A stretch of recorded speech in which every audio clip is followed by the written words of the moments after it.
Jay Glazer's not only one of the greatest NFL insiders of all time, but maybe the most interesting. A friend of the world, from athletes to celebrities, there's only one Jay Glazer, which is why we wanted him on the main event. Jay, I always like to start fast. When did you first want to get into the media in sports? How did that happen? It's funny, back in the day, I wanted something. I wanted a job. I wanted anything that was going to pay. So I was doing everything. I was doing stand-up comedy in New York City. I was trying my hand at sports. I was interning at WFN Radio. I interned at like Lifestyles of the Rich and Famous, Robin Leach. I was bartending. I was boxing. I was bouncing. And I really, back then, I was like, whatever's going to hit first is what I'm going to do, because I'm broken and broke. Everything now for me is unbreakable. I was broke. I went from broke to unbreakable. So it was really a survival thing for me. And because FAN actually hired me to be an intern because I was doing stand-up comedy. And they thought it was pretty cool. And Eric Spitz and Len Weiner and Stevie Cohen was actually the one who set it up. And then because of that, I had a double internship. I got a job covering the Giants in '93 for one of these little rinky-dink rag magazines that signed on to be the assistant editor, and they went chapter 11 the next week.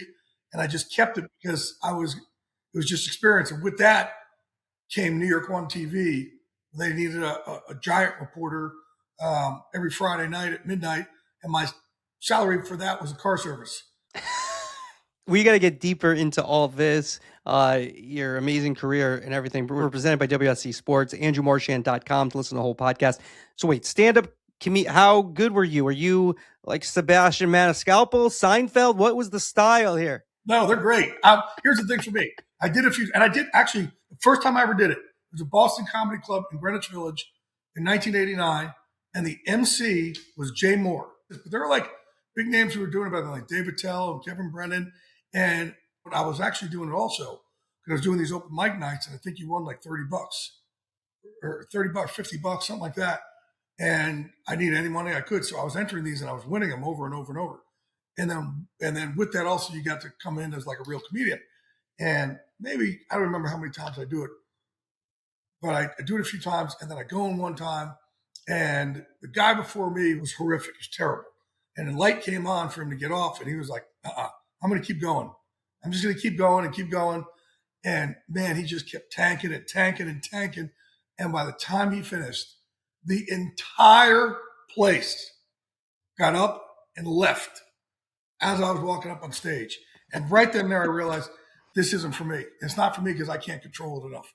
Like if the guy before me sucks, then my set sucks. If the market was down that day, my set may suck. If the waitress sucks, I could suck. If, there was just too many other variables and I didn't have enough control. I was like, well, I can't deal with this. Like I could do whatever and that's why I always did individual sports.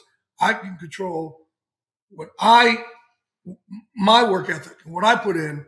I can't control the people next to me. So yeah, that for me was kind of, and I think I did maybe one or two other. I did at Grandpa's, I think, who right for the Musters. I think he had a place in Staten Island. I did it stand up New York, but that for me just stuck with me. Like, doesn't matter how good you may be, if I don't have full control over it, it wasn't for me. I want to know if I put in a certain amount of work.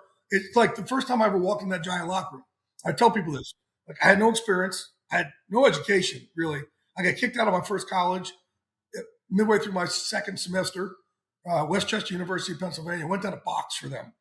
And the day boxing season ended, they kicked me out for disciplinary reasons. Okay.